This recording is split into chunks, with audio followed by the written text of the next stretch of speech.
नमस्कार जय जगन्नाथ चलतु नजर पकाइबा देश विदेशर किछि गुरुत्वपूर्ण खबर उपरे जदि आपण माने हम चैनल को नुआ करि आछंती ताले भलो पाइबा स्वरूप गोटे गोटे लाइक कर दियंतु पाखर आसुथिबा बेल आइकन उपरे क्लिक कर दियंतु जहा द्वारा सर्वप्रथमे आम वीडियो पाई परिबे। प्रथम खबर फेब्रुआरी 15 रु 25 भितर हेबो युक्त 2 परीक्षा एनै सूचना देइछि उच्च माध्यमिक शिक्षा डिसेंबर 22 तारिख रु आरंभ हेबो इंटरनल परीक्षा। चलित वर्ष 89 अपडेट स्कूल रे हेबो नुआ परीक्षा सेंटर युक्त 2 परीक्षा पई आरंभ होइछि प्रस्तुति। फेब्रुआरी 15 रु 25 तारिख भितर हेबो परीक्षा डिसेंबर 15 सुधा एडमिट कार्ड मिलिबो।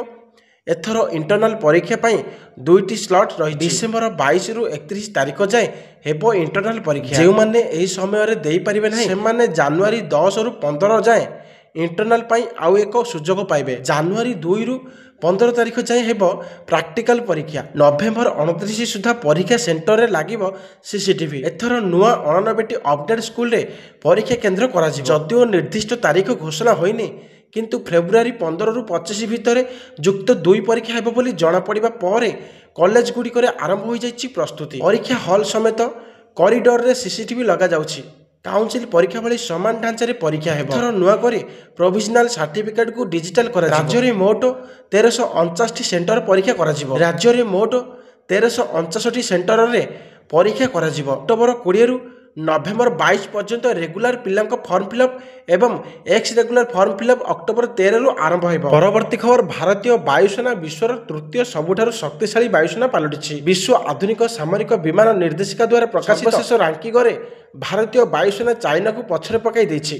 प्रथम स्थान रे युक्तराष्ट्र अमेरिका, द्वितीय स्थान रे रूसिया एवं तृतीय स्थान रे भारत रहिछि। परवर्ती खबर केंद्र सरकार जनगणना 2027 पई प्रक्रिया आरंभ करिछि। नागरिक माने नवेम्बर 1 रु 7 मध्य डिजिटल माध्यम रे निजर व्यक्तिगत तथ्य दाखल करि परिबे बोली घोषणा करा जायछि। शुक्रवार जारी एक गेजेट विज्ञप्ति रे रजिस्ट्रार जनरल तथा जनगणना कमिशनर मृत्युंजय कुमार नारायण कहिछि जनगणना 2027 रे प्रथम पर्याय अर्थात गृह तालिका एवं गृह जनगणनार प्राक परीक्षण नवेम्बर 10 रु 30 2025 मध्य समस्त राज्य और केंद्र शासित अंचल निर्दिष्ट नमूना अंचल करा।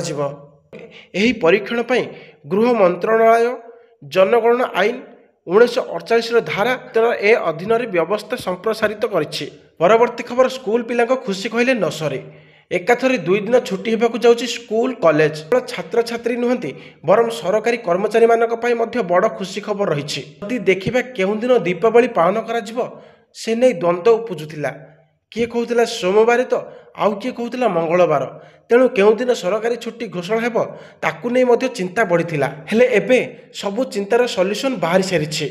कारण एबे दीपावली पालन नै तारीख मुक्ति मंडप स्पष्ट करिछि।